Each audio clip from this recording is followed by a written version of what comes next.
Hello. So today we'll learn about the laws of motion.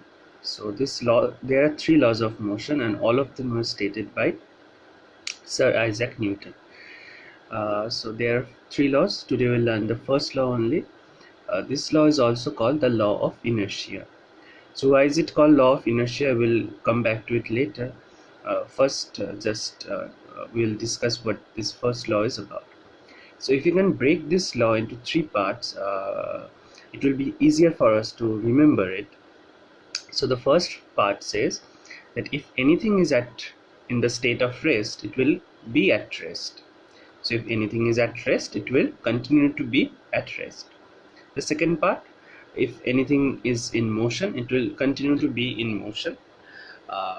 If anything is in motion, it will continue to be in motion with the same speed, in the same direction, on a straight line.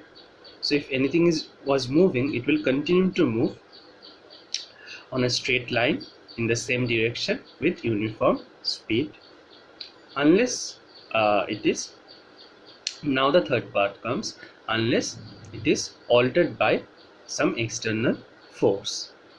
So this is the first law of motion, and it is also called the law of inertia. Why is it called so? Inertia is nothing, just it's just a tendency. It's a tendency of any object which is in the state of rest to be at rest. Like if it's something is static, like a book which is on a table, so it will continue to be on that table in a static position unless you pick it up or you push it, it drops from the table. So that's the different thing. Or if anything is moving, like just think about a ball which is sliding down a slope, so it will continue to slide down a slope, but you will think that it does not happen, because after a while it stops. Why does it stop? Because a frictional force is acting upon it, and a frictional force is acting upon it. So that's the thing. So the inertia is the tendency of an object which is either in state of rest or in state of motion to continue to have that. So if anything is at rest, it will try to be at rest, and if anything is at motion, it will try to be in that uniform motion, uniform speed. So uniform speed is important, because what happens, if something is moving and an object, any object that is moving and external forces act upon it, what it can do, it can decrease its speed or it can accelerate its speed. But that is due to the external force applied on it. But we are talking about that it will have that, the law states that it will have the same speed. So mentioning uniform speed is very crucial here. So if you just say speed, or it is continue to be in motion.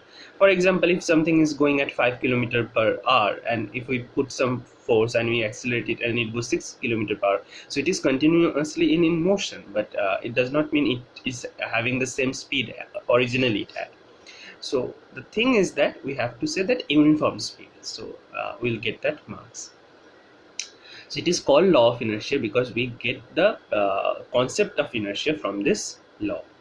So inertia, as I told you earlier, is nothing but the tendency of an object, if it is at rest, to continue to be in the state of rest, and if it is at in motion, to continue to be in that uniform speed. That is the inertia. Inertia is classified into two kinds. The first kind is being the inertia of rest. So the thing that I have told you already, that if something is at rest, it will continue to be at rest. And the second one, the inertia of motion. If something is in motion, it will continue to be in that uniform motion, in the same direction, on a straight line. That is the inertia of motion. But this inertia also depends upon the mass of the body. If the body is lighter, then it will have that much resistance in comparison to a body which is heavier, which has greater mass. So the inertia of a body is directly proportional to the mass it has.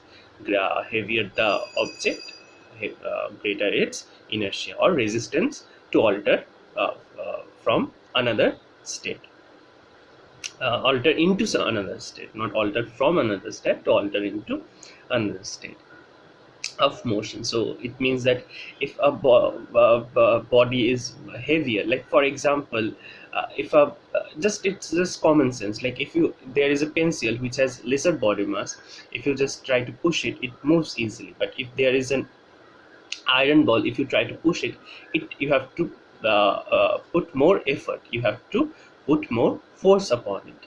So it means that the heavier the object, it has more uh, resistance, and hence it has more inertia. So the inertia is directly proportional to the mass of the body. So that's all for first law of motion. Learn it, read the chapter, and then I'll give you some questions, solve that, and be at home, be safe.